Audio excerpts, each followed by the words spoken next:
dibujado algún plan interesante para el puente? No, no, realmente no. Soy una persona triste y aburrida. Ya. Eh, Javier ha sido muy amable, además incluso llegó a ofrecerse a participar a las 4 de la mañana en un exceso, lo valoramos quizás pero nos pareció innecesario. Entonces al final lo hemos acomodado a esta hora que es civilizada tanto en Madrid como en Delhi. Y bueno, lo voy a presentar un poquito. Javier es licenciado en Historia y también es experto en L. Y estás haciendo ahora tu máster de Lingüística Aplicada en la Nebrija, ¿no? Sí, además defiendo el TFM, lo defiendo el 15 de diciembre, así que bueno, pues El estoy a 15 tope días. ahí. ¿Y sobre qué, más? ¿Se nos puede dar alguna exclusiva? Pues bueno, es bastante, es muy parecido a de lo que voy a hablar ahora, así que bueno, pues Muy bien. tengo el honor de deciros que vais a escuchar, bueno, no son los resultados de mi investigación, pero sí hay una parte importante del marco teórico que está aquí dentro. Y luego, pues, bueno, no quiero desvelar, pero evidentemente voy a hablar también de estrategias de aprendizaje vinculadas al trabajo con la metáfora conceptual y las expresiones metafóricas. Muy bien. Ese es mi Eh, plan. y bueno, y de ahí conoces a Susana también, ¿no? Porque Susana está ahí metida en el máster. Sí, totalmente. Entonces, claro, para mí es una presión añadida, ¿no? Salir justo después de ella, ¿no? Es brutal. Además, ha sido apabullante, así que bueno, espero que no sea mucha No te diferencia preocupes. la que veáis. Esto es como Woodstock, que todos sois grandes figuras uno detrás de otro. No hay comparaciones. Vale, pues Javiera y tiene una trayectoria como formador y ha sido profe en España y en Francia, ¿no? ¿En qué contexto? Pues estuve trabajando bueno, con adolescentes bueno, en un instituto en Marsella, en el sur de Francia, y bueno, la verdad es que fue una experiencia reveladora. Sí, se imagino. Sí. Eh, y trabajas en difusión desde... Pues desde hace 2 años y medio aproximadamente. Ujú. Muy bien. Vale, pues entonces, Javier, pues nada, estamos en tus manos.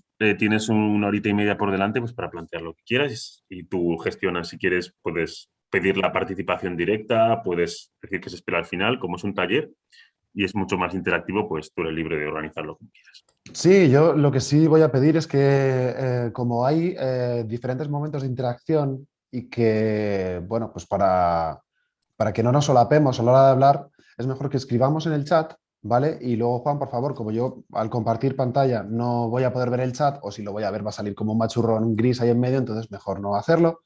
Si me puedes trasladar un poco las interacciones del chat, pues te lo agradeceré muchísimo. Sí, bien, pues paso a compartir mi pantalla y vamos allá. A ver.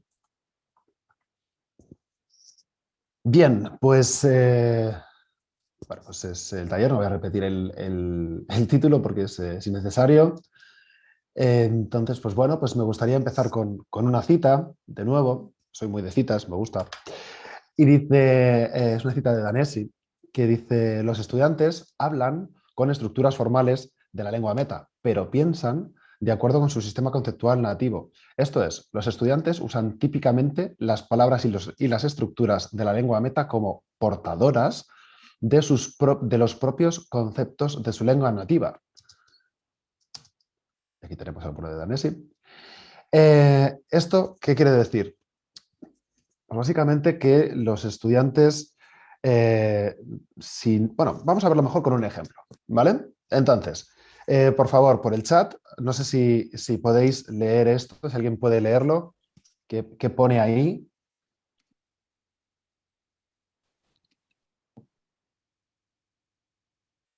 Es chino, no sé si alguno de vosotras, habla chino.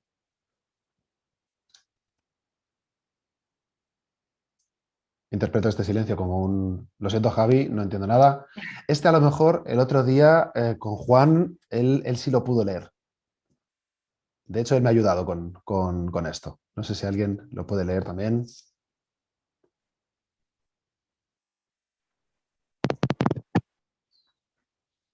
Bueno, antes todo el mundo ha puesto no y ahora por el momento todo el mundo está poniendo no también. Vale. Ok. Bien. Básicamente pone Javier Loiro. ¿Qué quiero decir con esto?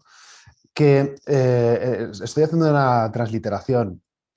Estoy utilizando un alfabeto para escribir un concepto que no se corresponde con ese alfabeto. Entonces, en este caso, lo que quería decir es, como ejemplo de esa frase de Danesi con la que empezaba el taller, es que si los alumnos están utilizando sus esquemas mentales y solo van a utilizar el español como un transporte, pues hay algo que se va a perder, hay algo de artificial en todo eso, ¿verdad?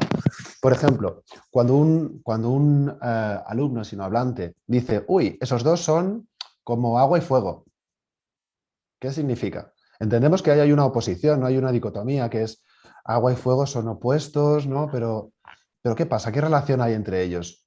¿Quiere decir que son como agua y fuego, es que los polos opuestos se atraen? ¿O quiere decir que son como agua y fuego, quiere decir que, bueno, pues que se llevan como el perro y el gato? ¿O qué sucede cuando un estudiante también sinohablante dice, para mí que en esa situación hay fantasma"? Quiere decir que, bueno, que es una situación que le da miedo, que es una situación incierta, quiere decir que hay gato encerrado. ¿Qué quiere decir? Claro, estas transferencias negativas, ¿no? que suceden, ¿no? Pueden suponer conflictos comunicativos, a veces desagradables también.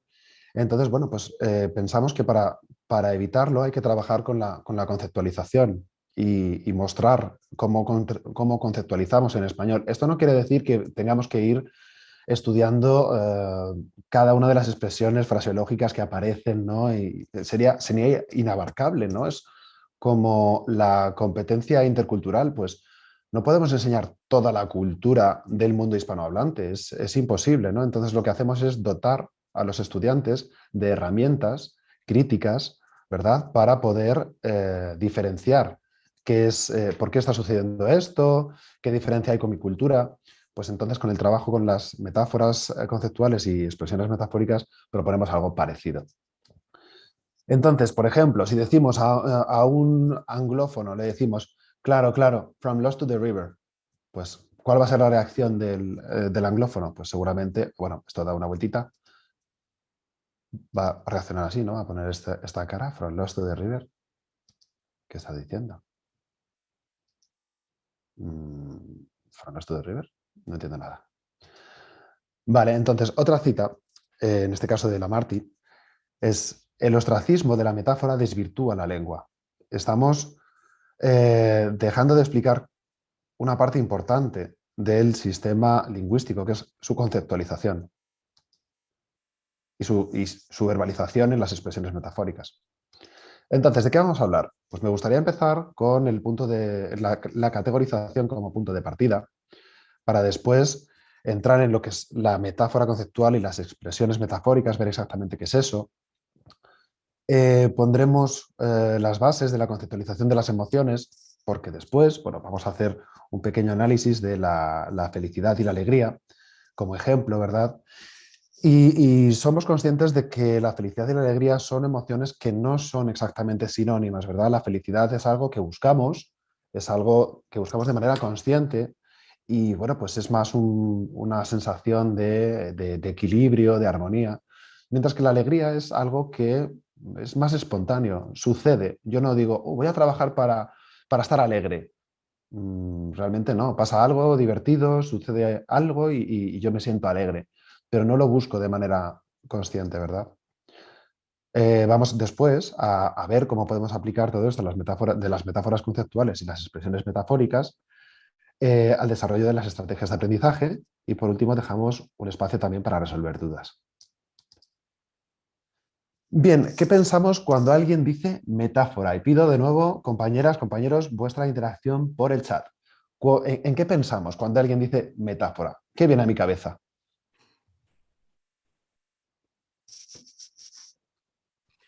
Te voy leyendo. Ujú. Una imagen, una comparación, Vale. imágenes, imagen, una imagen.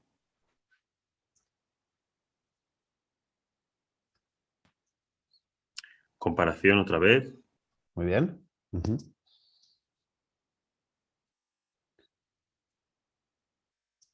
Trasladar un concepto a una imagen. Ok, bastante bien. Bien, en mi cabeza vienen cosas así, ¿no? Pues literatura, libros, poesía, he puesto ahí también un juglar, ¿no? Y viene también esta sensación de estoy en clase de lengua en el instituto analizando metáforas y teniendo dificultades para entender qué quiere decir el poeta, ¿no? Diciendo, no entiendo muy bien cuál es el significado de esto, es algo complejo, es algo que pertenece a un registro culto, literario, incluso a veces formal, ¿no? Bueno, que me pilla un poco a trasmano, que yo no estoy todo el día haciendo metáforas, ¿verdad? Y sin embargo, ¿en qué texto hay más metáforas? En el texto A, con 100 cañones por banda, viento en popa toda vela, no corta el mar sino vuela, un velero bergantín. Bajé el pirata que llaman, por su bravura el temido, en todo el mar conocido, del uno al otro confín. O en el texto B. Tere, qué alegría me da verte. Sonia, ¿pero cuánto tiempo ha pasado? ¿Cómo te va? Estoy muy bien, la verdad. Ascendí a mi trabajo hace poco, ¿sabes? ¿Y tú? Bueno, pues evidentemente parece que esta pregunta trampa, ¿no? Todos sois profes, sabéis que si estoy preguntando esto es porque no es evidente, ¿verdad? Entonces, pues sí, en los dos hay metáforas. ¿Muchas más en uno que en otro? Pues no hay muchas más. La cuestión es esa, ¿no? Pensamos en el texto A como más representativo, más prototípico de un texto en el que voy a encontrar muchas metáforas y sin embargo, qué alegría me da verte, eso ya es una metáfora. ¿Cuánto tiempo ha pasado? ¿Realmente el tiempo pasa? Yo te doy la alegría, cojo una cosa y te digo, toma, alegría para ti. Pues también es también una metáfora. Ascendí en mi trabajo. ¿Por qué ascender? ¿Por qué ir para arriba? Entendemos que es bueno. También es una metáfora. Ok, entonces, a lo que me refiero es que las metáforas conceptuales, desde hace ya tiempo, ¿no?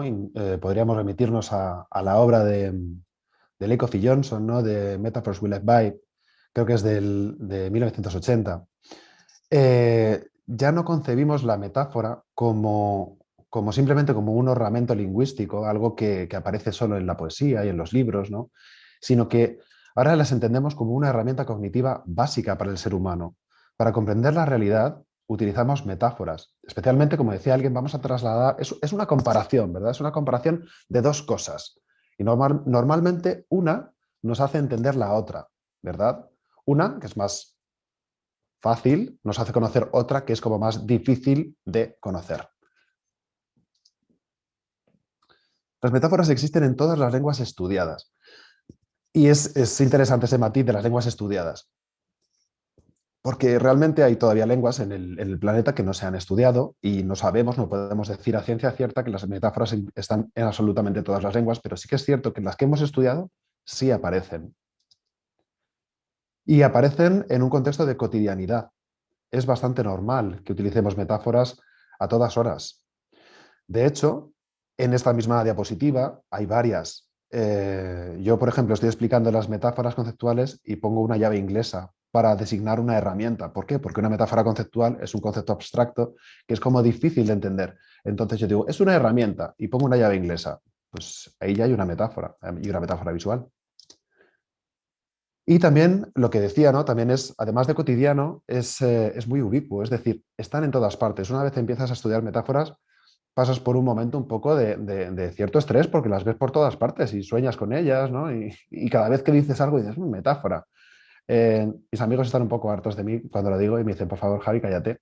Así que, bueno, pues es duro. Bien, como decía, la categorización como punto de partida.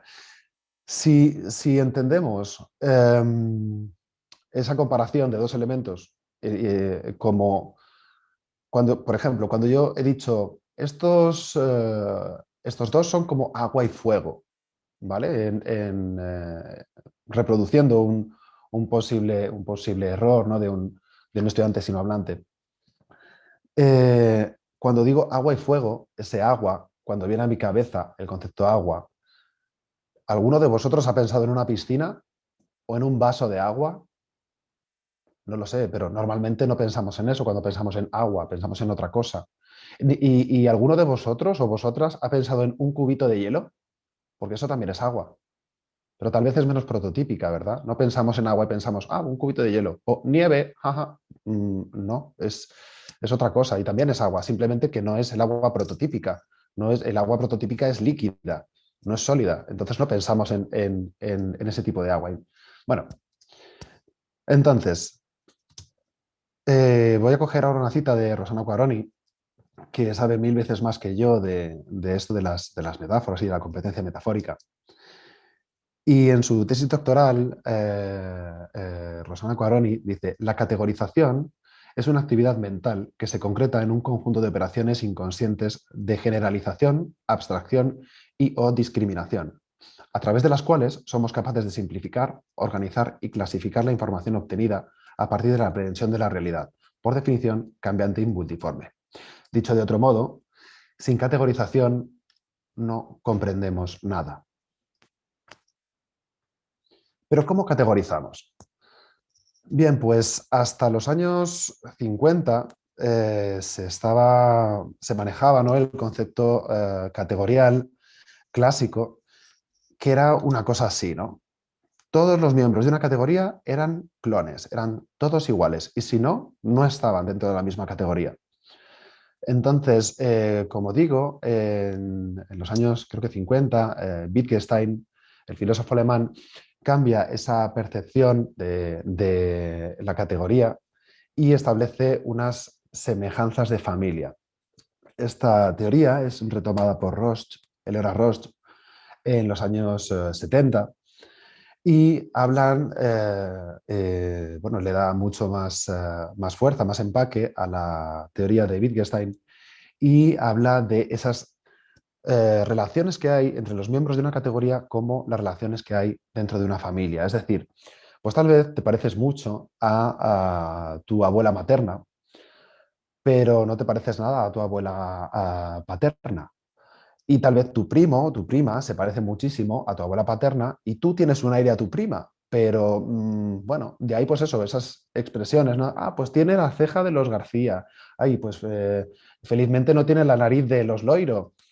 Y bueno, pues quiere decir que todas estas semejanzas hacen que los miembros compartan rasgos, pero no sean exactamente idénticos.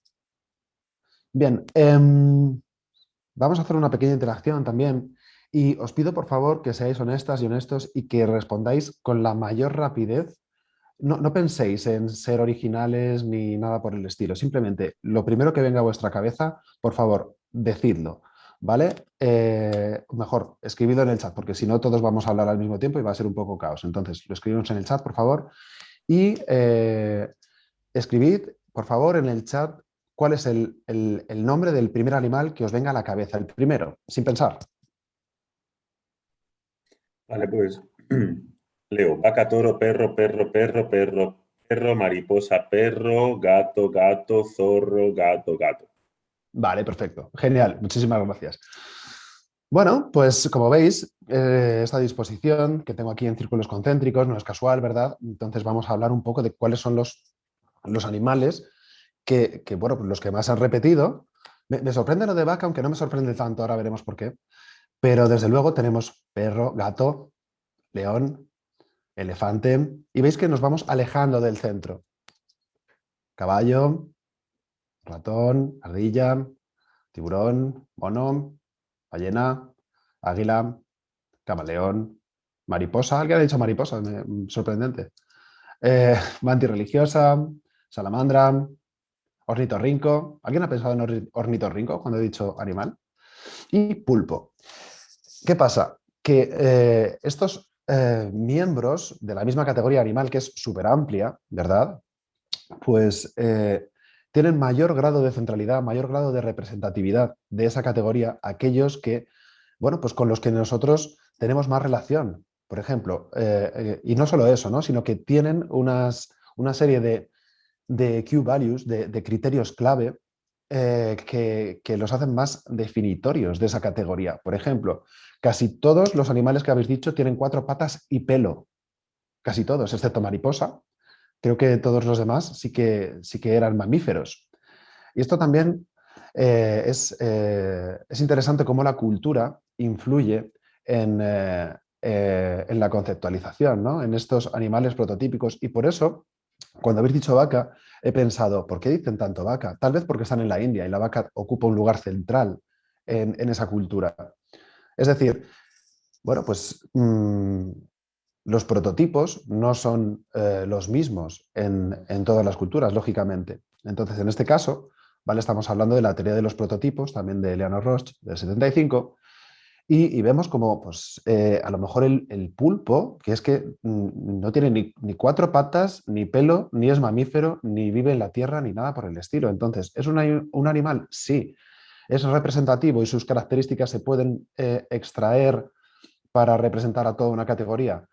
Pues tal vez a la de los cefalópodos, pero a la de los animales, pues es más difícil, ¿no? Poder definir animales a través de un elemento un poco más periférico, ¿verdad? Tenemos esos miembros centrales, que serían los que vemos en el centro, perro, gato, león, y los que están más lejos, como tal vez pues, el ornitorrinco, la mantis o el pulpo.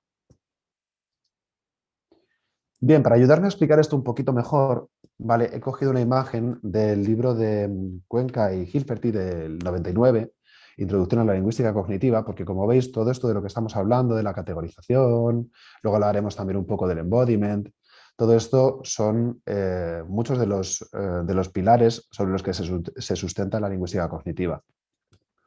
Entonces, como decía en esta imagen de Cuenca y Hilferty, lo que nos ayuda a comprender es cómo hay una serie de rasgos, de diferentes rasgos, que ayudan a definir la categoría y cómo en el centro se encuentran, en esa intersección de los diferentes rasgos, están los más definitorios y es donde están ese gato, ese perro, esa vaca, ese león, ese tigre a lo mejor, más que león a lo mejor en India, pues sería más representativo el tigre. Están ahí, son los que se encuentran en esa intersección, son más representativos, comparten rasgos comunes con el resto de miembros, pero son los más claros. Son los que hemos dicho antes, ¿no? Los Q values. Y estos miembros centrales, que son los modelos cognitivos idealizados, ¿no? Pensamos en un animal, idealmente, ¿no? Pensamos en un perro, en un gato, en una vaca. Estos elementos son los que nos sirven para establecer esa centralidad de los otros miembros. Es decir, yo mediré el grado de representatividad de un pulpo en función de su semejanza o de sus diferencias con un gato. Entre el pulpo y el gato pues, hay muchas diferencias, entonces pues, el pulpo como que parece que no encaja muy bien. Estos son los llamados efectos de prototipicidad. Uy, lo he dicho bien. Vale, y como decía, depende de la cultura. Bien, estos modelos cognitivos idealizados tienen una serie de rasgos que pueden compartir, algunos sí y otros no, pero son unos rasgos que son característicos para poder introducir a ese elemento, a ese miembro dentro de la categoría. Y Lakoff, en su libro Woman, Fire and Dangerous Things, pone el ejemplo que es paradigmático, ¿no? Que es el de madre. También hay que decir que este libro es creo que es del 87, entonces, pues bueno, pues esas características, esos clústeres que Lakoff da a madre, pues pueden no estar muy actualizados. Por ejemplo, para él, una madre biológica es, bueno, claramente, ¿no? Es un individuo que aporta el 50% de su material genético al descendiente, al hijo o a la hija, y que hace una serie de cosas, que cuida a sus hijos, los quiere, se queda en su casa cuidándolos, por eso digo que a lo mejor pues, no está muy actualizado ese planteamiento. Pero claro, incluso en los 80, en los 90, ¿no? Una madre que salía a trabajar, pues incluso era un poco como, no mal vista, pero un poco criticada. Ay, esta mujer que se va a trabajar y quién cuidará a sus hijos. Yo estos comentarios yo los recuerdo haberlos escuchado ya en los 90, o sea, todavía en los 90. Entonces, bueno, pues simplemente todo esto para decir que hay una serie de características asignadas a lo que se supone que tiene que ser una madre.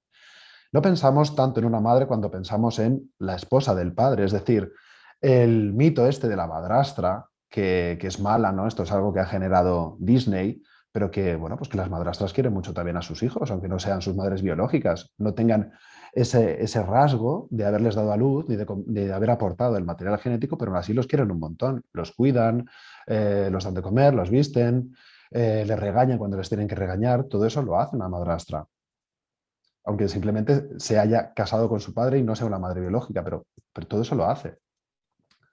O una madre adoptiva. Una madre adoptiva no ha dado a luz a su hijo, pero todo lo demás lo hace. Entonces, bueno, pues simplemente para ilustrar el concepto de clúster. Bien, todavía por si no me he terminado de explicar bien, hay un par de imágenes más. Y con esta quería comentar también que es importante no ver cómo en el modelo categorial clásico se entiende una categoría con unos límites muy claros, muy definidos y cerrados. ¿Vale? Sin embargo, en el modelo categorial prototípico se entiende una categoría con unos límites difusos. Es decir, hay elementos que se van alejando del prototipo, del modelo cognitivo idealizado, se van alejando paulatinamente y llegan a estar en un límite difuso. No sabemos si están dentro de esa categoría o estaría mejor en otra. No sabemos si mariposa es muy característico de animal o incluso ya estaría más en la categoría de insecto, pero tampoco es el típico insecto, porque claro, pienso en un insecto y normalmente los insectos no son bonitos, pero una mariposa sí es bonita. Vuela, no sé, se asocia a muchas cosas positivas y sin embargo otro insecto como puede ser un mosquito, pues no. Entonces, ¿en qué categoría está? Pues un poco difuso, ¿no? Entonces, me gustaría también, y esto no hace falta que lo indiquéis porque va a ser imposible explicarlo, ¿en qué momento pensáis que el verde pasa a ser azul? Nada, un segundo. No hace falta ni que lo comentéis. ¿Está aquí? Aquí yo ya veo que el verde ya es azul, claramente azul. O todavía no, tengo que irme un poquito más a la derecha para decir, vale, ahora aquí sí lo veo azul. O no, o incluso ya aquí puedo verlo azul. Pues es un poco lo que sucede con la pertenencia a una categoría, que es difusa. ¿Cuándo deja de ser de una categoría para pasar a formar parte de otra? La última imagen que tengo para explicar este concepto, que como veis me lleva un poco de trabajo explicarlo, pero espero que quede claro, es bueno, pues esta distribución categorial clásica en la cual hay dos categorías que están claramente diferenciadas, incluso están separadas, no hay contacto entre ellas, hay un espacio categorial entre ambas, ¿vale? Y bueno, pues son homogéneas con todos los miembros parecidos. Frente a esta distribución, se propone en el modelo prototípico, se propone esta otra que veis que hace como unas montañitas, ¿no? Como unas olas, en la cual, pues bueno, pues la cantidad de miembros de una categoría pues empieza siendo, al principio, como veis, es un poquito pequeña, ¿no? Y luego va aumentando progresivamente hasta llegar al centro en la cual está ese modelo cognitivo idealizado, ¿no? En la cúspide. Habría pues muchos animales que serían ahí más representativos, ¿verdad? Y luego va descendiendo también progresivamente. Queda un pequeño espacio categorial donde podríamos poner a lo mejor a la mariposa, al pulpo, al ornitorrinco, pero no desaparece. Es decir, es esa idea, ¿no? De está difuso, pero de alguna manera continúa cumpliendo con los rasgos de la categoría A, pero ya empiezan a cumplir también con los rasgos de la categoría B. Y empiezan a subir, empiezan a aumentar hasta llegar de nuevo a la cúspide, en la cual pues tenemos los prototipos, ¿no? Los miembros centrales de esa nueva categoría. Y así ad infinitum. Bien, el último concepto que quería explicar en esta parte de la parte más teórica es la teoría del nivel básico. En la teoría del nivel básico se establecen tres niveles categoriales, que es el nivel supraordinario, el nivel básico y el nivel subordinado. En el nivel supraordinario, por ejemplo, siguiendo con este ejemplo que tenemos de animales, diríamos animal. Ok, ¿qué imagen se activa en mi cabeza cuando digo animal? Pues realmente yo he estado buscando y me ha llevado muchísimo tiempo buscar una imagen que represente lo que realmente se activa en mi cabeza y no he encontrado nada más parecido que esto. Y ni siquiera es esto, porque aquí todavía se ven animales claramente definidos. Se ven gaviotas, se ve alguna paloma, si miramos abajo se ve algún pez, incluso alguna medusa por ahí arriba. Pero es que ni siquiera es eso, es como una especie de amalgama amorfa en la cual hay un conglomerado de picos, patas, colas, escamas, cuernos, dientes. Y es algo así, muy poco rentable, ¿no? A nivel cognitivo, animal. Y de hecho lo hemos visto antes, cuando yo he dicho animal, habéis dicho animales muy diferentes. Es muy difícil entender si yo llego a casa y le digo a mi mujer, pues he ido por la calle y he visto un animal. Pues muy bien, Javi. Eh, pues si era un perro, pues normal. Ahora, si era un león caminando por Madrid, pues es un poquito más raro, ¿no? No es muy rentable animal. En la otra punta tenemos el nivel subordinado, que siguiendo con nuestro ejemplo de animales, podríamos decir caniche, ¿vale? Puede ser un caniche así guay, con sus gafitas, pero ¿puedo extrapolar las características de un caniche a la categoría animal para entender la categoría? Es muy difícil, son unas características muy concretas. Entonces, ¿cuál es el nivel más rentable? Pues el nivel básico, en el cual yo diría perro. Y aquí sí que tengo una imagen bastante concreta. No sé exactamente de qué perro estás hablando y ahí también influye la cultura o mi experiencia previa, porque tal vez pues yo cuando era pequeño tenía un perro y me viene esa imagen a la cabeza o he conocido algún perro de un amigo, de algún familiar y lo tengo muy presente. Pero si no es así, pues yo pienso en perro y pienso pues un perro intermedio, pues con sus cuatro patas, su cola, su hocico, sus orejas. Y esto es mucho más rentable. Yo tengo una idea mucho más precisa y no necesito también conocer tanto la categoría como con caniche. Caniche tengo una idea precisa, pero hay una relación cognitivamente deficitaria con el término caniche. ¿Cuándo aprende un niño pequeño caniche? Tarda mucho, a no ser que lo vea en una serie de dibujos animados o por lo que decimos, ¿no? Porque alguien de su entorno tenga un caniche, pues no va a saber decir caniche hasta, no sé, mucho después de haber aprendido perro. ¿De acuerdo? Entonces, de hecho, podemos ver aquí un pequeño resumen visual, el nivel supraordinario con esa imagen abstracta, el nivel subordinado con esta imagen tan precisa y el nivel básico con esta imagen que nos permite conocer sin emplear mucho esfuerzo. ¿Vale? Entonces, algunas características de nivel básico son estas. Es el más alto nivel en el cual una misma imagen mental puede reflejar una categoría entera. Es el nivel en el que las personas identifican con más facilidad a sus miembros. El nivel con las etiquetas, labels, de uso más común para sus miembros. Es el primer nivel entendido por los niños. De hecho, los niños extrapolan, ¿no? Dicen, van al zoo y ven un león y dicen, ay, mamá, mira, un gato. Bueno, no es un gato, es un león, pero el niño todavía no lo sabe. Ha aprendido mucho antes gato que león. El primer nivel que entra en el léxico de la lengua, y esto tiene que ver con nuestros estudiantes, el nivel con los lexemas primarios más cortos. No es lo mismo decir perro que decir bulldog francés, ¿verdad? Y el nivel en el cual la mayoría de nuestro conocimiento está organizado. Por eso es importante, ¿no? El nivel básico. Bien, una pequeña recapitulación que hemos dado un montón de información.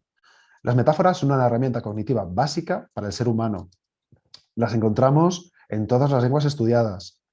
En las metáforas, el prototipo, modelo cognitivo idealizado, juega un papel fundamental. Los prototipos de cada categoría son los elementos más representativos en los que encontramos una serie de rasgos definitorios de la categoría. Las categorías tienen límites difusos y el nivel básico es el más rentable para la cognición humana. Bien, bueno, pues ya vamos a ver qué es esto de las metáforas conceptuales y las expresiones metafóricas. Bien, definición de metáfora. La esencia de la metáfora es entender y experimentar un tipo de cosa en términos de otra. Como alguien comentaba anteriormente por el chat, pues es poner una imagen a un concepto. Es bastante parecido, ¿no? Y esto, bueno, pues no lo digo yo, sino que lo dicen Lakoff y Johnson. Pero ¿cuál es la diferencia entre una metáfora conceptual y una expresión metafórica? De nuevo tenemos una cita, en este caso de Soriano, que dice las metáforas conceptuales son asociaciones conceptuales estables y, por lo tanto, fenómenos de pensamiento. Las expresiones metafóricas son solo una manifestación en el lenguaje de estos fenómenos de pensamiento. Como no sé si queda muy claro, voy a hacer un pequeño experimento. Y compañeras, compañeros, vengo con una pregunta complicada, ¿eh? ¿Qué es la vida? ¿Podríais escribir en el chat qué pensáis que es la vida? ¿Cómo la definís? Tampoco penséis mucho, ¿eh? Lo primero que os venga a la cabeza.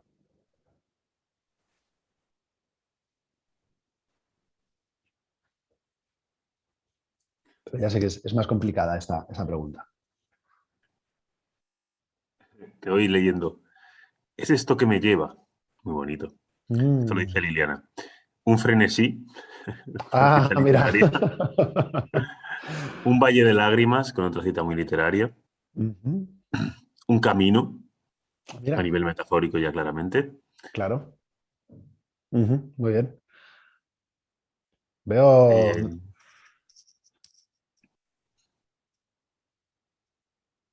¿Algo más? Sí. Sí, esto mismo, explicitando lo anterior. Los ríos que van a dar a la mar, que es el morir. Un Qué bien. viaje. Estamos todos ahí en una onda muy poética, qué bien. Espacio entre dos vacíos, también muy... Espacio también, ok. Una Ujú. ilusión, que también tiene un rollo así calderonístico. Calderoniano. Ujú. Sí, supongo que Bien. Ujú. calderoniano será más apropiado de calderonístico.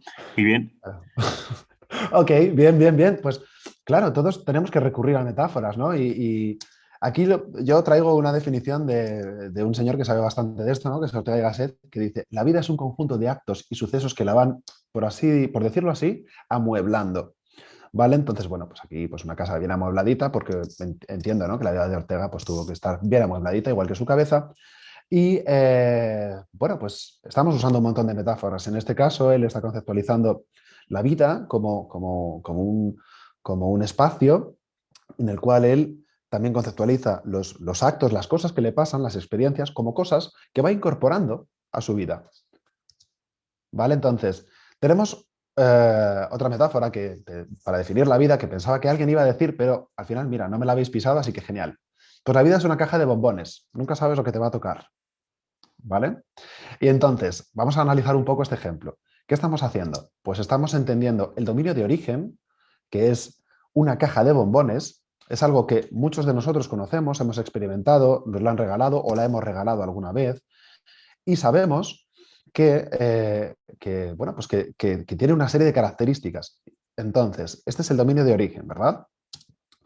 Y el dominio destino es la vida, ¿vale? La caja de bombones es ese concepto con el que nos hemos relacionado en el plano físico y tenemos referencias sensiomotrices que nos han hecho conocer y comprender que es una caja de bombones y vamos a tratar de comprender la vida a través de este concepto, porque la vida pues no la tocamos, ¿no? Es abstracto, es muy difícil de explicar, no para vosotras y vosotros que habéis hecho una definición maravillosa, unas definiciones maravillosas, pero sí que es cierto que es algo ciertamente complejo. Entonces, nosotros recurrimos a la caja de bombones y nosotros sabemos que en las cajas de bombones hay muchos bombones muy diferentes. Mira, se con el corazoncito y, bueno, y realmente estos que pongo yo aquí los pongo a propósito porque no están envueltos y podemos ver las diferencias que conllevan. Sin embargo, a lo que se refería Forrest Gump en esa ya famosa frase, es a los que van envueltos. Tú no sabes lo que te va a tocar. Tú coges uno y dices, ah, mira, este es el de tofe, ah, qué rico. O dices, mira, este el de ron, este, uf, no me gusta. Sí, papá, cómetelo tú el de ron, que a mí no me gusta. No lo sabes hasta que no lo muerdes. Entonces, está eso es el embodiment, ¿verdad? Esa relación que tenemos con el plano, en el plano físico, con una realidad que nos permite conocerla. Y lo que hacemos es el mapping o proyección. Estamos proyectando esas características de la caja de bombones sobre algo que no conocemos, no que es la vida. Y estamos compartiendo, estamos diciendo que esos rasgos de la caja de bombones se pueden extrapolar a la vida y gracias a eso comprendemos mejor cuál es el dominio destino. ¿Vale? Como decía también una compañera, un compañero en el chat, la vida es un camino. Y esta sería la metáfora conceptual. Es como el paraguas, ese fenómeno de pensamiento que va a englobar una serie de expresiones metafóricas. ¿De acuerdo? Las expresiones metafóricas, relacionadas algunas, porque hay muchísimas, es, por ejemplo, desde pequeña siempre eligió el camino difícil y por eso es tan fuerte. Realmente la mujer de la que estamos hablando decidió cambiar de ruta para ir a la escuela y en vez de ir por la calle Atocha, decidió ir por el Paseo de las Delicias, que es cuesta arriba y le cuesta más trabajo llegar a la escuela. No estamos diciendo eso. Estamos conceptualizando que, bueno, pues porque sabemos que nuestra experiencia previa, ¿no? El embodiment, nos permite saber que un camino difícil cuesta mucho trabajo, nos cansa más, requiere más recursos por nuestra parte y nos hace, luego cuando llegamos a la meta, estamos más cansados que otra persona que a lo mejor, pues, bueno, pues ha venido en coche, nosotros hemos ido corriendo. Tenemos todas esas experiencias que nos hacen conocer la realidad. Después, otra expresión es, pudo superar todos los obstáculos que se encontró en su vida. Bueno, que superar un obstáculo pues viene también un poco de esa experiencia de pues voy caminando y encuentro que hay un coche en mi camino y no me permite el paso, entonces tengo que encontrar la manera de bordear, ¿no? De superar ese coche para poder continuar con mi camino. Y yo sé que si me quedo ahí parado y no supero ese problema, si en vez de ser un coche es una piedra muy grande en el camino, un camino de montaña, si yo no supero esa piedra, pues me voy a quedar ahí y, pues no sé, a lo mejor puedo hasta morir de inanición, ¿no? Si no supero ese obstáculo. Pero son obstáculos físicos. Realmente los obstáculos con los que se ha encontrado esta persona no tienen por qué ser obstáculos físicos, pero entendemos que esas dificultades son obstáculos que no nos permiten avanzar o que nos restan de alguna manera. Otro ejemplo es, y este es súper típico, ¿no? La vida no es un camino de rosas.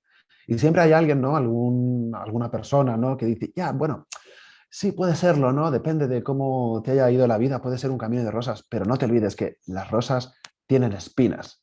Entonces ahí también se está produciendo un fenómeno que es la extensión de la metáfora. Es nuestro interlocutor está tomando la metáfora que nosotros hemos utilizado y para seguir, eh, eh, para continuar con la comunicación, lo que está haciendo es retomar esa metáfora y también de alguna manera hacerla suya. Esto sería fantástico que nuestros estudiantes también pudieran hacerlo, ¿no? Luego tengo por ahí una frase también que tiene mucho que ver con esto. Y por último, dice, ojalá nuestras vidas vuelvan a cruzarse. Bueno, las vidas realmente no se cruzan. Si yo cojo el boli y los post-it, lo puedo cruzar y aquí sí, pues hago una cruz, se cruza. Se pueden cruzar las trayectorias, pero realmente las vidas se cruzan, los caminos se cruzan, pero las vidas, no lo sé. Entonces, todas estas metáforas que muchas de ellas están convencionalizadas y que es muy difícil a veces identificarlas, es muy difícil porque no nos suenan a metáforas. Nos parece que, bueno, es normal, es descriptivo, es así, es un obstáculo, bueno, pues es un problema, pero son metáforas. Bien, un ejemplo más bueno, va a ser más rápido. Dice, la alegría es un líquido en un recipiente y normalmente ese recipiente es el cuerpo, ¿vale? Decimos, por ejemplo, expresiones como sentí una oleada de alegría. Esto, la conceptualización de las emociones es paradigmática porque son especialmente difíciles de describir, incluso para nosotros nativos o nativas. Es muy difícil explicar qué sentimos cuando sentimos alegría, cómo llega, o la alegría o tristeza o lo que sea, ¿no? Cualquiera de las emociones. Esas gotitas de felicidad diaria, explotó de alegría, bullía de alegría, ¿de acuerdo? Bien, para ver si esto ha quedado claro, vamos a hacer una pequeña comprobación, ¿vale? Vamos a ver ahora el inicio de una metáfora conceptual, por ejemplo, pues la vida es puntos suspensivos.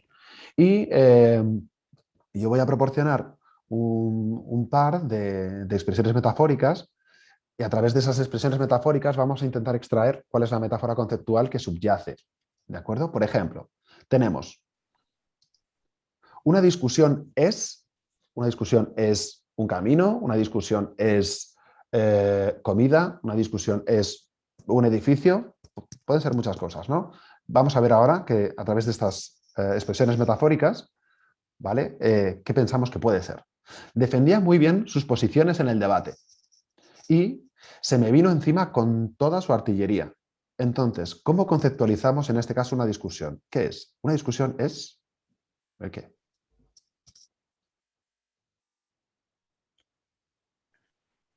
Pues están diciendo un choque, una guerra, una Ujú. batalla, un Muy choque bien. entre dos, Ujú. es todo bastante bélico, vaya. Totalmente, pues muy bien, todo perfectamente entendido. Una discusión es una guerra. De hecho, en nuestra cultura, ¿no? Entendemos que hay que ganar las discusiones. Hay que ganar las discusiones. O he perdido un debate. ¿A quién ha ganado el debate? Entonces, bueno, esto es también significativo, ¿no? Cómo conceptualizamos y después cómo vamos a experimentar, ¿no? La propia discusión. A veces incluso nos vamos a olvidar, ¿no? de algunos factores importantes, ¿no? de las discusiones. Pero bueno, esto lo vemos un poquito más adelante. Bien, siguiente. El miedo a las arañas, perdón, mi miedo a las arañas no me deja viajar a Brasil. Y dos, el miedo me paralizó completamente. ¿Cuál es la metáfora conceptual que está detrás?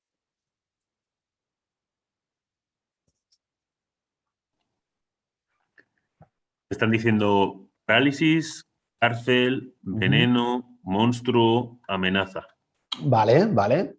Tiene mucho sentido todo lo que comentáis. falta de libertad. Sobre todo me gusta la del monstruo, porque aquí lo que estoy conceptualizando es el miedo es una entidad. Es como si yo estoy aquí de pie queriendo ir a Brasil y el miedo tira de uno de mis brazos y no me deja viajar, no me permite ir. ¿Vale? Es como ese monstruo, esa entidad, ¿no? Que no me deja moverme. También en el segundo ejemplo me paralizó completamente. ¿Vale? ¿Ok? Y por último, la alegría es, después de aprobar el último examen, me dio un subidón o anoche en la discoteca estaba en la cresta de la ola. Mentira, yo estaba aquí preparando el taller, pero bueno.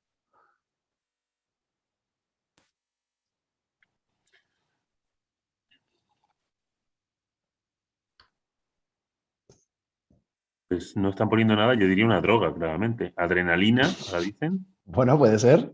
como el Es, alcohol, es verdad que esta es un poquito más difícil, hemos ido subiendo el nivel de dificultad, como habéis podido comprobar. Esta es un poquito euforia, más. bueno. Ujú. Ujú. Realmente, fijaos, subidón, subir arriba, en la cresta de la ola. La cresta de la ola es la parte más alta de la ola. Entonces la alegría es arriba, ¿vale? Esto en español lo utilizamos mucho, no solo estar de subidón, sino estar en el séptimo cielo, estoy arriba. Además también hay un componente ahí cultural, ¿no? Del cristianismo, ¿no? Que estamos en el cielo. Y bueno, bien, pues muy bien, muchas gracias por la interacción, a pesar de que la última era un poquito más difícil. Muchas gracias. Cojo estos ejemplos precisamente para hablar rápidamente de cuál es la clasificación de las metáforas clásica, la de Lakoff y Johnson del 80, y tenemos las metáforas estructurales, como una discusión es una guerra, entendemos este concepto, ¿no? Una discusión estructurado en los términos de otro que es la guerra. Luego están las metáforas ontológicas, que es la del miedo como una entidad, ¿no? ¿Verdad? Que dotamos a una cosa de unas características, de unas propiedades que normalmente no tiene. Y luego están las orientacionales, ¿no? Como en este caso la alegría es arriba y en contraposición la tristeza es abajo. Estoy deprimido, estoy en el hoyo, me siento en el momento más bajo de mi vida, ¿vale? Ok, entonces el uso de la metáfora. El principal uso es la disponibilidad cognitiva. Esto que estamos diciendo que nos permite conocer un dominio en términos de otro. Generan una actitud ante una situación, como decía antes, ¿verdad? Si yo estoy discutiendo y en mi cultura se conceptualiza la discusión como una guerra, nadie dice, bueno, pues hoy voy a perder un par de guerras ahí y nada, me voy a quedar tranquilo en casa luego viendo Netflix. No, ¿verdad? Tú discutes y quieres tener razón. ¿Y cuál es el problema de eso? Que las metáforas también, cuando elegimos una u otra metáfora, estamos escondiendo o estamos resaltando, ¿no? Lo que se conoce como el hiding y el highlighting, determinadas características del dominio meta proyectado, del dominio destino proyectado sobre el dominio, del dominio origen, perdón, proyectado sobre el dominio destino.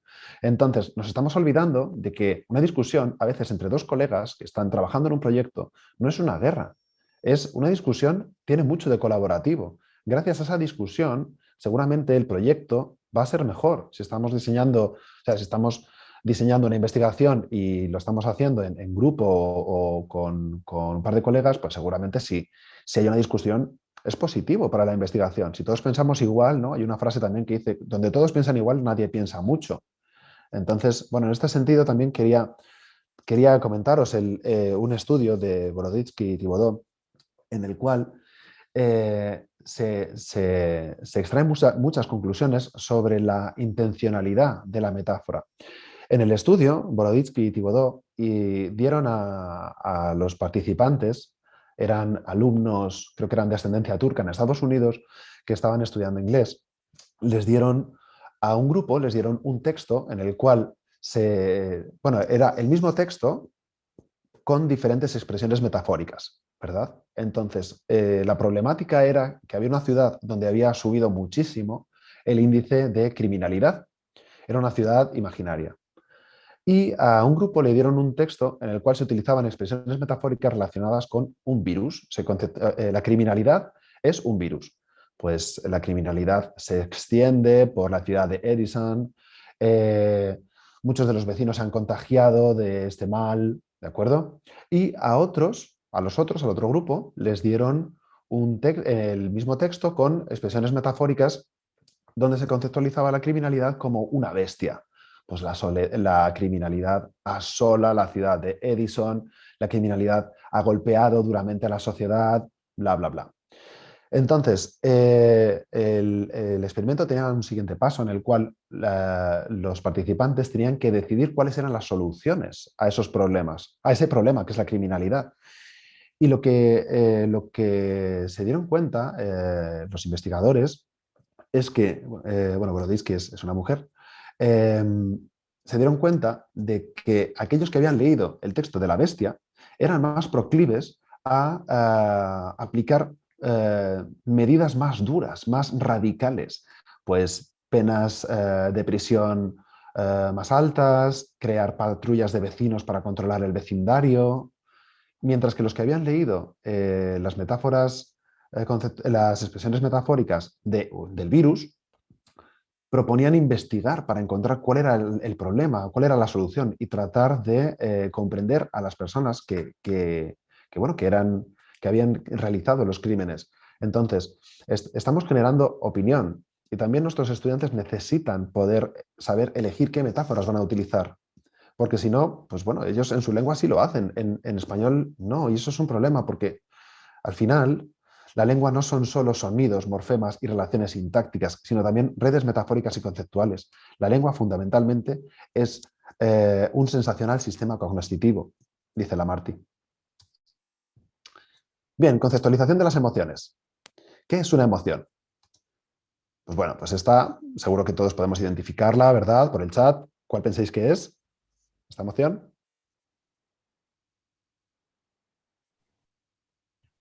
Pues la alegría, alegría, júbilo, alegría, Fantástico, muy bien. ¿Esta? ira, furia, ira, enfado, Vale, furia, perfecto. ¿Esta otra? miedo, susto, asombro, susto, Muy bien. Muy claras, ¿verdad? Todas son muy claras, son muy buenas, lo pongo fácil. Esta otra, Leonardo DiCaprio, en Romeo y Julieta. Está fatal el hombre. tristeza, tristeza, tristeza, tristeza, Absolutamente. ¿Y esta? asco, Muy bien. Exacto. asco, asco. Bien, las emociones son muy difíciles de expresar, como decíamos. Muchas veces lo que vamos a utilizar son referencias a este embodiment. Pues por ejemplo, si vemos que estamos muy tristes, al final lloramos, ¿vale? El cuerpo tiene un límite y la intensidad de la emoción presiona esos límites hasta salir. Podemos gritar, podemos llorar, podemos explotar incluso, ¿no? Entonces, recurrimos a estas imágenes y eso es lo que vamos a utilizar al final en muchos casos, ¿no? Para conceptualizar la emoción. A ver, una pasada diapositiva. Vale, ok. Pequeño análisis etimológico de emoción. Viene del latín emotio, ex, de desde, y movere, el verbo mover, trasladar. Entonces, una emoción es algo que nos lleva fuera de nuestro estado habitual. ¿Vale? El diccionario de la lengua española lo define como una alteración del ánimo intensa y pasajera, agradable o penosa, que va acompañada de cierta conmoción somática. Ese componente de somático es lo que hemos visto, ¿no?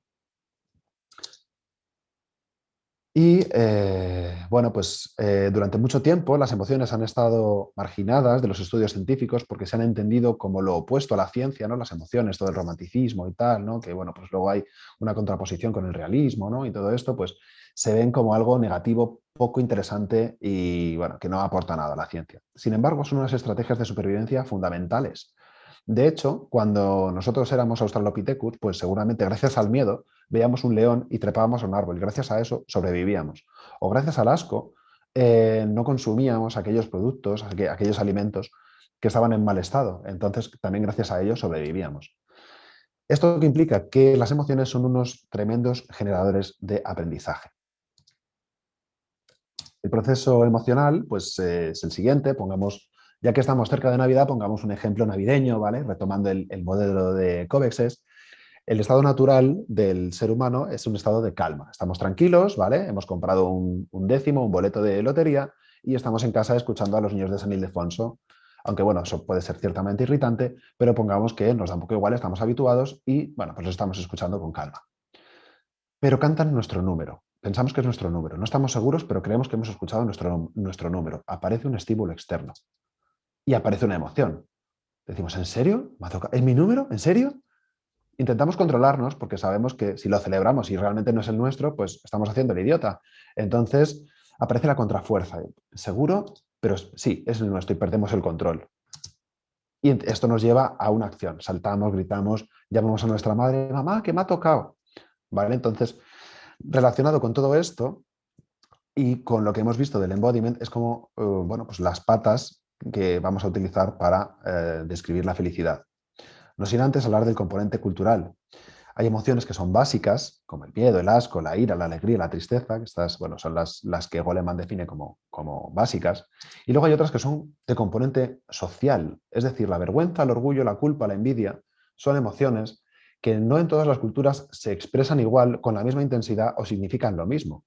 Por ejemplo, en Japón la vergüenza se experimenta de una manera muy profunda y se tiene que evidenciar la vergüenza que yo he sentido. Creo que en China también, ¿no? Un estudiante cuando suspende la Gaokao, ¿no? Que es como la selectividad española, pues es una vergüenza terrible para la familia, ¿no? Y es una presión para los estudiantes muy fuerte. Sin embargo, pues en otros países, en otras culturas como las latinas, pues hay vergüenza, por supuesto, pero no es esa mortificación o no necesariamente esa mortificación pública que se hacen en otras culturas. Bien, y hay diferentes formas de conceptualizar las emociones en función de la cultura, ¿vale? El embodiment también. Esta es una frase de Covexes, que no sé por qué no lo he puesto por aquí, perdón. Dice, we need to change the way we think about embodiment. We should not see embodiment experience as an homogeneous monolithic factor. Por ejemplo, la ira, en inglés y en húngaro, pone su foco en la temperatura. Sube la temperatura de una persona que está enfadada, arder de ira, ¿verdad? Me hierve la sangre. Sin embargo, en chino, la atención se centra en la presión que recibe el cuerpo, se explota de ira más fácilmente en chino. Y en Ilongot, que es Ilongot, que es una lengua de Nueva Guinea, se pone el foco en el estado de excitación mental general. No podemos pensar con claridad cuando estamos muy enfadados, ¿no? Pues, y nos pasa todo eso. El embodiment nos remite a todas esas experiencias físicas que nosotros tenemos cuando estamos muy enfadados. Pero esto, bueno, pues cada cultura selecciona aquel aspecto que le parece más rentable. ¿Vale? Entonces, las emociones, pues en general las conceptualizamos pues, como un fluido en un recipiente, ¿verdad? Lleno de emoción, o una emoción es calor, es fuego, arder de emoción. La emoción es una fuerza natural, sobrecogido por una emoción, La emoción es una fuerza física, ser golpeado por una emoción. Luego dentro de cada metáfora conceptual hay muchas submetáforas, ¿vale? Entonces, bueno, pues a lo mejor alguna no termina de encajaros, pero es porque tal vez responde más claramente a una subdivisión. La emoción es un oponente, ser superado por una emoción. La emoción es una carga, ser aplastado por una emoción. ¿Vale? Bien, vamos rápidamente con la conceptualización de la alegría. ¿Cómo expresamos la alegría y la felicidad? Pues bailar de alegría, reírse por estar alegre o saltar de alegría. Todas estas referencias van a ser fundamentales también para expresar luego, para verbalizar la alegría. La entendemos en función de cómo la expresamos, ¿verdad? ¿Y cómo la expresa un alumno? Pues depende de su L1. ¿La felicidad se busca, se persigue, se alcanza o es ella la que te encuentra a ti? Esto depende, ¿no? En español nosotros buscamos, perseguimos, luchamos para ser felices. Hay otras culturas que a lo mejor, pues no, pues la cultura te encuentra a ti porque pues es el karma. Tú no puedes hacer nada, ¿no? Si has sido bueno, pues recibirás la alegría y si no, pues no. Ok, entonces el plan curricular del Cervantes, pues para la A1 pues no tenemos recursos para expresar alegría y satisfacción. Para el A2 tenemos algunas muy sencillas, muy bien, qué bien, estoy contento. Y a partir del nivel B1 ya empezamos a ver que bueno, pues hay más posibilidades, ¿no?, para expresarse. En B2 pues ya aparecen, pues estoy animado, estoy ilusionado incluso, ¿no? Me siento muy feliz, me hace ilusión, eso ya es una metáfora. Eh, bien. Y ya en C1 y en C2, pues, bueno, pues podemos encontrar, pues, estoy eufórico, estoy como loco, de contento, encantado de la vida, y vaya, menuda alegría en C2, ¿no? Parece que según el plan, las metáforas deberían trabajarse solo en los niveles más altos. Sin embargo, hay algunos estudios, como el de Masid de 2017, en el cual pues, se trabaja con estudiantes polacos de tres niveles diferentes, A2, B1 y B2, para trabajar la expresión metafórica. Y bueno, pues sorprendente o no sorprendentemente, los mejores resultados, los que mejor incorporan al discurso las expresiones metafóricas y que mejor comprenden la conceptualización, no son los alumnos de B2, sino los de A1 y B1, perdón, los de A2 y B1. Entonces, bueno, parece que, bueno, pues tal vez podríamos tratar de pensar en esos términos y no marginar el uso, el estudio de la metáfora hasta niveles elevados. Bien, pues para definir la felicidad, pues tenemos metáforas conceptuales generales de emoción, ¿vale? Y iremos a la intersección con las metáforas conceptuales que proporcionan una evaluación de la felicidad. Y la tercera pata de todo esto serían las metáforas conceptuales que proveen de carácter fenomenológico a la felicidad. Y ahí un poco encontraremos ese punto medio, ¿no?, que nos servirá para entender qué es la felicidad. ¿Vale? Las metáforas generales de emoción son las que hemos visto hace un momento, no voy a repetirlas, ¿de acuerdo? Por una cuestión del tiempo. Las metáforas que proporcionan una evaluación de la felicidad, por ejemplo, la felicidad es luz, estaba radiante ese día. La felicidad es ligereza, estaba flotando. La felicidad es arriba, estaba muy a gusto y me vine arriba. La felicidad es estar en el cielo, estaba en el séptimo cielo, como decíamos antes también. Y las metáforas que proveen de carácter fenomenológico a la felicidad. Hay algunas más, ¿no?, pero he hecho un pequeño resumen. La felicidad es un animal que vive bien. Estoy más contento que un perro con dos colas. La felicidad es una sensación física de placer, un gusto conocerte. La felicidad es un arrebato, éxtasis, una experiencia arrebatadora. La felicidad es vigor, estaba llena de energía y la felicidad es calor. Un calor me recorrió el cuerpo. Bien, entonces, llegamos al punto de, vale, Javi, muy bien, todo esto muy interesante, pero ¿cómo trabajo con las metáforas conceptuales y las expresiones metafóricas en clase y cómo los puedo utilizar para desarrollar estrategias de aprendizaje? Pues bien, como decía antes, esta es la frase que quería recuperar, que he dicho que es muy significativa también, ¿no?, que es la tendencia a la literalidad de los hablantes no nativos vuelve el discurso innatural. Por eso el título este, ¿no? que ponía tan poético, ¿no? Tan metafórico de llenar el discurso, llenar el alma del discurso. Perdón, llenar el discurso de alma. Vale, perdón, es una frase de Danesi. Bien, el enfoque léxico, que también es una de las características, ¿no? Uno de los sellos identificativos de la editorial Difusión, pues nos va a permitir trabajar mucho con las metáforas, porque como veíamos en Aula Internacional Plus, pues el tema de los textos mapeados, ese trabajo con las colocaciones frecuentes ya nos está invitando a pensar en que hay algunas de esas expresiones que están metaforizadas. Vamos a encontrar estos textos mapeados hoy en clase, que son esos artículos periodísticos que van apareciendo de manera periódica en el campus Difusión. Son artículos periodísticos completamente didactizados y bueno, pues tienen el texto mapeado. También en Campus Sur encontramos textos mapeados y en el mencionado manual Aula Internacional Plus. Bien, entonces, ¿qué podemos hacer con los textos mapeados? ¿Vale? Pues trabajamos con las colocaciones léxicas, de manera que, por ejemplo, si decimos tomar una decisión, pues ya sabemos que bueno, pues estamos conceptualizando las ideas como objetos, tomar una decisión. En español no hacemos decisiones, sino que tomamos decisiones. Entonces ya estamos entrando también en otra herramienta muy importante para trabajar con las metáforas en el aula, que es la lingüística contrastiva. Se pueden buscar esas metáforas, esas expresiones metafóricas y contrastarlas. ¿Cómo sucede en mi lengua? ¿Es igual? ¿Es diferente? Si es igual, si es diferente, me va a llevar a una reflexión interlingüística que va a ser muy rentable para mí y me va a ayudar a comprender qué es lo que está sucediendo, ¿no? En la conceptualización y seguramente voy a evitar con más facilidad caer en esos errores. Y también lo que podemos proponer es mapear los textos en busca de esas metáforas con un tema concreto, pues a lo mejor pues la felicidad o el tiempo. ¿Cómo se conceptualiza el tiempo? En este caso, han pasado ya 10 años, lo tenemos en la 1, 2, 3, 4, 5, en la quinta línea, el segundo párrafo, en la primera, han pasado ya 10 años. ¿Ok? ¿Realmente han pasado? ¿El tiempo pasa? Porque pasan, las personas caminan y pasan por delante de sitios, pero el tiempo pasa.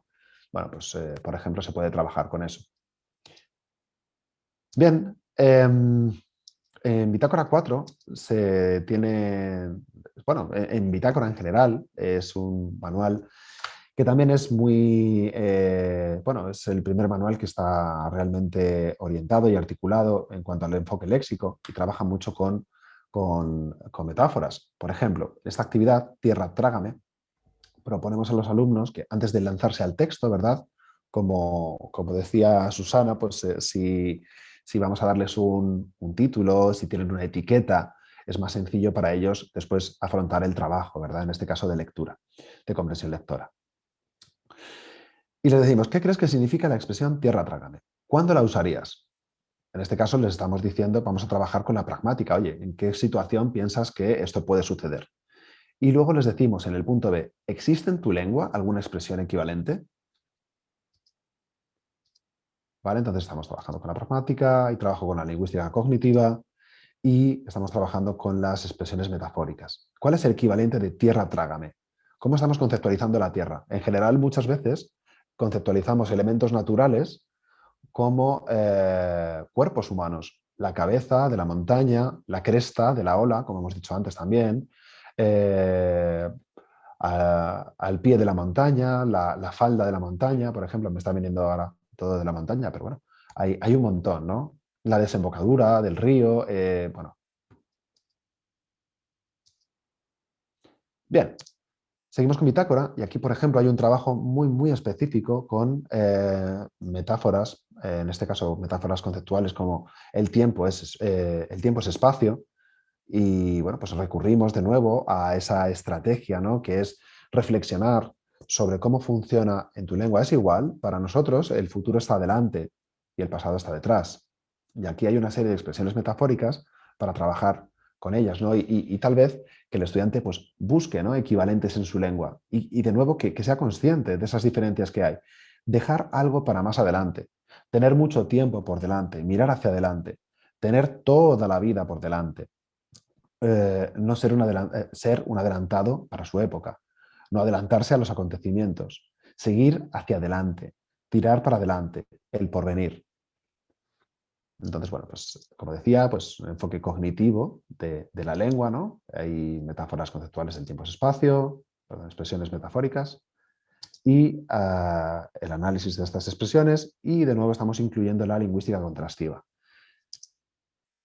Bien, además de la lingüística contrastiva y el enfoque léxico, una herramienta fantástica para trabajar y desarrollar las estrategias de aprendizaje es el trabajo con la lingüística de corpus.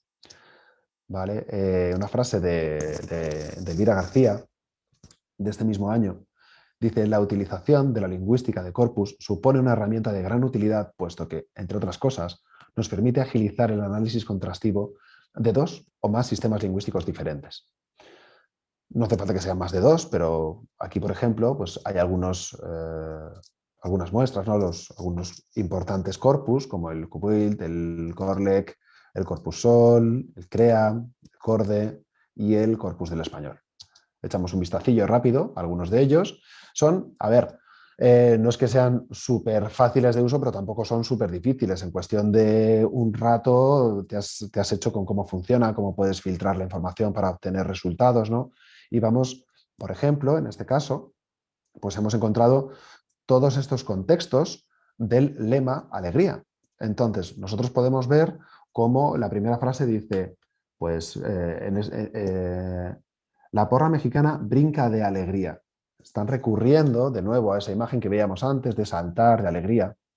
En este caso, es una búsqueda rápida que he hecho y que salen un montón de opciones. Se puede filtrar más para encontrar solo expresiones no de Argentina, como veis aquí a la izquierda, en la segunda columna, pone ARG, son argentinismos, y, perdón, argentinismos no son palabras extraídas de fuentes argentinas, y a través de todas estas expresiones, los alumnos podrían tratar de agrupar estas expresiones relacionadas con la alegría o con cualquier otra cosa, ¿no? En este caso la alegría, bueno, para ver cómo funciona, cómo se conceptualiza, cuáles son las formas más populares de expresar, de conceptualizar la alegría en español.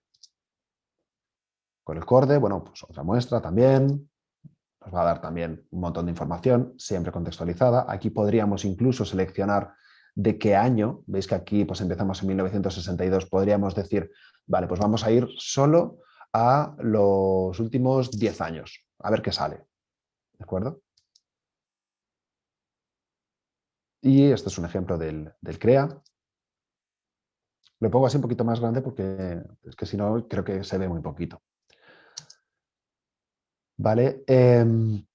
Entonces, ¿qué podríamos hacer? Pues analizar los entornos léxicos en los que aparece el lema alegría, pues ver cuáles son los verbos más comunes con los que aparece, cuáles son los adjetivos frecuentes y tratar de establecer, como decía, pues agrupar esas expresiones metafóricas en metáforas conceptuales y buscar equivalencias o discrepancias en las lenguas de origen de los aprendientes.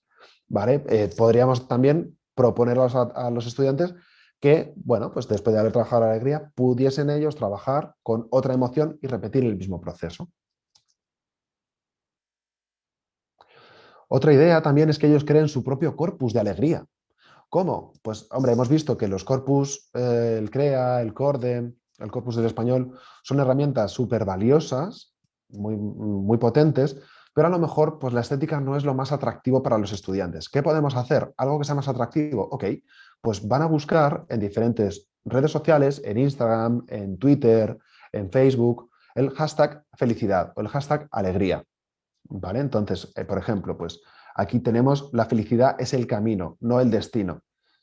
Bueno, se me ocurre aquí también que podríamos trabajar con la competencia crítica, ¿no? Porque justamente esto está sacado de una cuenta de Instagram de un gimnasio, ¿no? My Fitness Coach. Pues muy bien, ¿vale? Entonces, claro, ¿ellos qué te venden? Pues que la felicidad es el camino, no el destino. Entonces, bueno, pues eso sería también otra opción, aunque bueno, pues estaríamos saliéndonos un poco de la temática. Pero también podemos encontrar otros memes, algunas, algunas infografías, ¿no? Donde se trabaja, donde se expresa alegría. También, ay, perdón,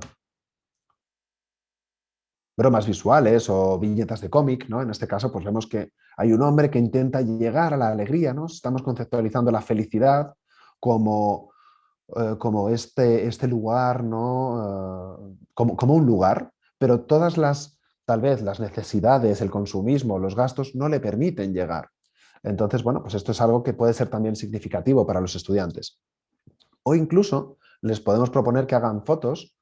Si ven algo, por ejemplo, esto es una hamburguesa, lo que hay dentro es una hamburguesa y pone tu felicidad está aquí dentro, ábrela. Ellos pueden hacer fotos de anuncios, de todos estos soportes donde ellos encuentren metáforas de, puede ser alegría o puede ser cualquier otra cosa, ¿no? Y bueno, esto va a ser muy significativo. Es un corpus que al mismo tiempo podría funcionar también como un portfolio, ¿verdad?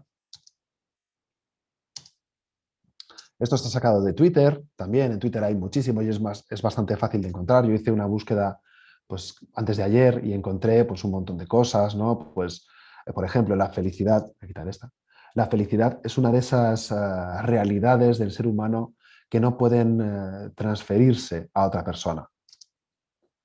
Luego pues está esta, ¿no? Que es más, la felicidad es una inquietud minoritaria al margen del 95% del tejido productivo. Bueno, o una simple imagen, ¿no? Aquí el hashtag felicidad y sale una niña tomando el sol y, bueno, pues parece que disfrutando, bailando tal vez. O esta última que dice que tu amiga te envíe pancake de desayuno, hashtag felicidad. Vale, pues bueno, pues ellos van a poder elegir y van a poder recuperar aquellas que les parezcan, perdón, seleccionar y recopilar aquellas que les sean más significativas. Y luego, pues pueden compararlas con otros hashtags en su lengua materna. Y aquí, bueno, pues he recogido un par de actividades. La primera es de Acquaroni, de su tesis doctoral, y la segunda es de, creo que está mal la fecha, perdón, creo que no es de 2003, es de 2010, creo, perdón. Siempre se cuela alguna errata en el PowerPoint. Eh, y bueno, pues es un taller de escritura creativa, ¿vale? Entonces es una secuencia muy interesante, ¿no? En la que se empieza, ¿no? Haciendo este pequeño asociograma, ¿no? Pues bueno, pues qué verbos y qué adjetivos y qué nombres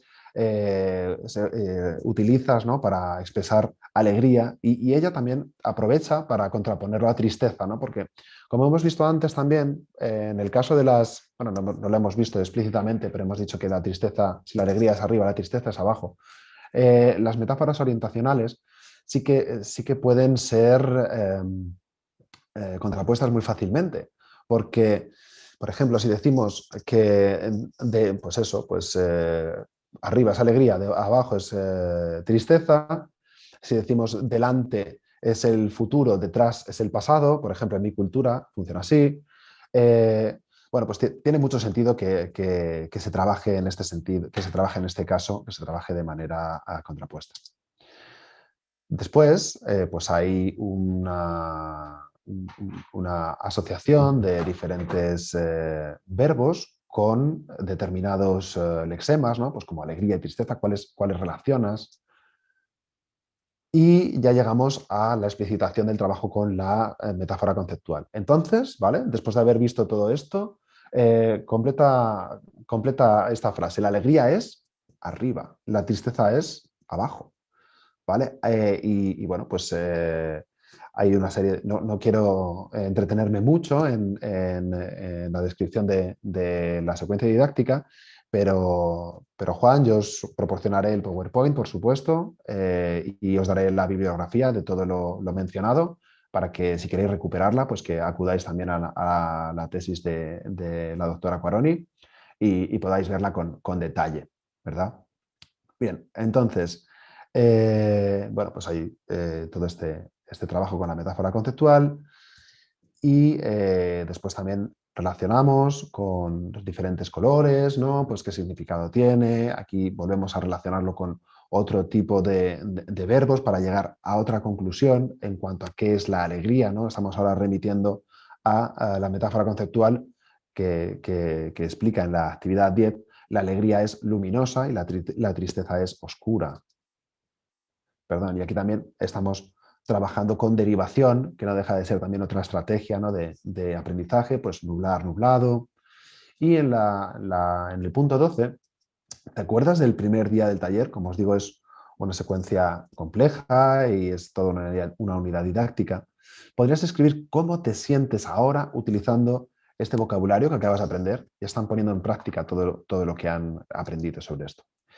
Y podríamos terminar también con un nuevo sociograma donde se van a conectar los diferentes conceptos con los que ahora se relaciona la alegría. Pues la alegría es arriba, la alegría es luminosa, la alegría es lo que sea, ¿no? Y lo pueden conectar y recopilar en esta actividad. Bien, Rosana Cuaroni es también una habitual colaboradora de difusión y uno de los títulos en los que ha colaborado es en CDC1. Ahí. Bueno, pues no he puesto la portadita, pero bueno, hay actividades de este tipo en el que, por ejemplo, en el B6 dice, piensa qué combinaciones se pueden hacer con estos otros verbos para hablar de emociones. Trabaja con tu compañero y estamos hablando de colocaciones. Partirse, troncharse de risa. Llorar de alegría, llorar de tristeza. Morirse de risa, morirse de pena. ¿De acuerdo? Entonces, pues bueno, pues estamos trabajando también con esa conceptualización a través de las colocaciones, ¿no? Típicas del enfoque léxico. En esta otra actividad, nacemos cantando gol, gritando gol, pues también se hace un estudio, perdón, un análisis contrastivo. En el B13, por ejemplo, nos dice, en tu lengua se utilizaría el gerundio o una forma equivalente en las frases anteriores. Tradúcelas y observa las similitudes y diferencias.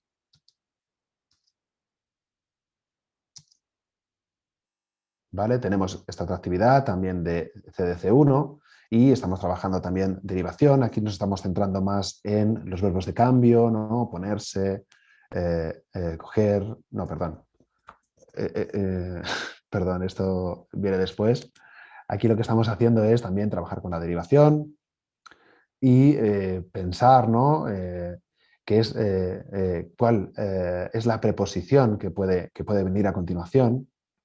También estamos trabajando con significado, ¿verdad? Y bueno, pues la actividad de 10 es para bueno, pues expresar todo lo aprendido. Bien, esta última actividad es la propuesta por Soriano y es muy interesante porque trabaja con las emociones. En este caso sí se centra en el cambio de estado anímico, en los verbos de cambio que utilizamos y también está sacada de su tesis doctoral y pide a los estudiantes que escriban cómo ha sido el fin de semana de Laura, cómo ha ido cambiando su estado anímico en los diferentes momentos. Entonces, pues ellos tienen que recurrir a, pues, le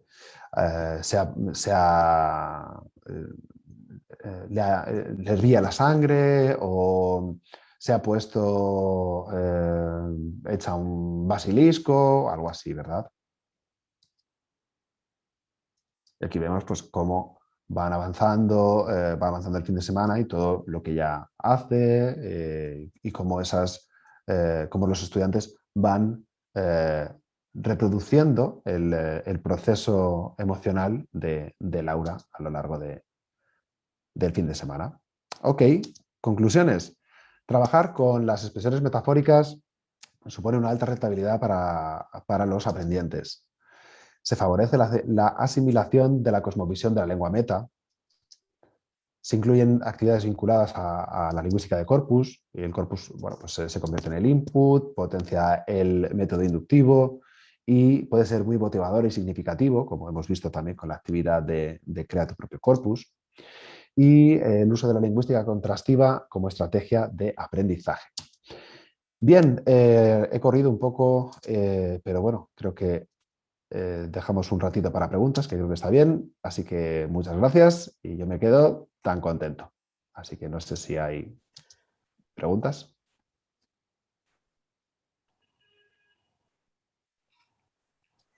Yo tengo una pregunta, o quizás sea más un comentario que una pregunta, porque me dejó un poco intrigada. Em, Cuando teníamos que decidir, teníamos que decir con la palabra discusión. Y realmente para mí la palabra discusión no es una guerra y no lo fue nunca, pero también sé que se puede usar así. Y yo estaba convencida de que en el castellano tenía las dos posibilidades y lo pusiste categóricamente como es una guerra y yo la uso para un intercambio. Después me quedé pensando, claro, vivo en Alemania y en Alemania la palabra discusión significa conversar sobre algo, intercambiar distintas opiniones y llegar o no a un acuerdo. Pero realmente lo usaba así antes, lo usaba así, yo soy argentina claramente, Sí, claramente. y, me pregunto si la variedad de la lengua hace también, o sea, me pareció tan categórico lo que pusiste, es una guerra, que me Vale, vale. bloqueó. Entiendo la duda y no pretendía ser categórico. De hecho, como digo, se puede conceptualizar de diferentes maneras. Una conversación es una guerra. Hay una.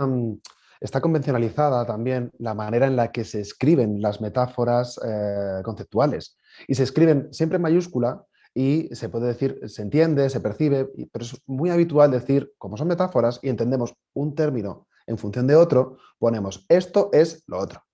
¿Vale? Pero realmente lo que quiero decir es que lo conceptualizamos así, porque hay muchísimas expresiones metafóricas que así lo atestiguan, que no quiere decir que solo se conceptualice así, igual que la alegría, no solo hemos visto una manera, una lista muy, muy larga de cómo se conceptualiza la alegría. Solo es un ejemplo de qué puede ser. Realmente, si quieres, lo podemos cambiar por es por puede ser. ¿Ok? Gracias. A ti. Me quedé pensando si era un problema mío personal, por eso lo quería. No, bueno, de hecho estos son generalizaciones, como decíamos también, ¿no? Como decía Rossana Cairoli, son esas generalizaciones que nos permiten categorizar, ¿vale? Y comprender. Lo único que estamos tratando de hacer es comprender mejor qué es una discusión, porque no la podemos tocar. No hay un embodiment con la discusión. No me puedo relacionar con ella. Entonces, ¿cómo la comprendo? Pues a través de esta comparación metafórica. Gracias, Javier. A ti. ¿Alguien más quiere decir algo? Bueno, se ha comentado mucho, se ha hablado bastante de corpus, lo ha interesado bastante lo que mencionabas de los corpus y se han intercambiado varios enlaces al respecto. Luego, cuando hablemos del seminario, tendremos un curso sobre corpus precisamente el año que viene. Y Arantxa ha hecho una contribución, me parece estupenda, hablando de metáforas. Decía que aún recordaba la metáfora de un viejito colombiano al que transcribí, que era, hablando de alguien, se creía la última Coca-Cola del desierto. Maravillosa. Wow. Ok. Y Guillermo acaba de poner una pregunta. Guillermo, ¿quieres hacerla tú? No, solo quería preguntar si embodiment significaría materialización o algo así. Sería algo más como encarnación. Ah, Realmente se vale, traduce como la encarnación. vale, Es algo que se utiliza también bastante, pero bueno, no sé, yo como muchos de los artículos que he leído están en inglés, pues tiendo a utilizar la terminología anglosajona, pero sería encarnación, encarnamiento. vale, Gracias. gracias. Muy bien. Bueno, pues nos falta un minutito. Si alguien más quiere decir algo.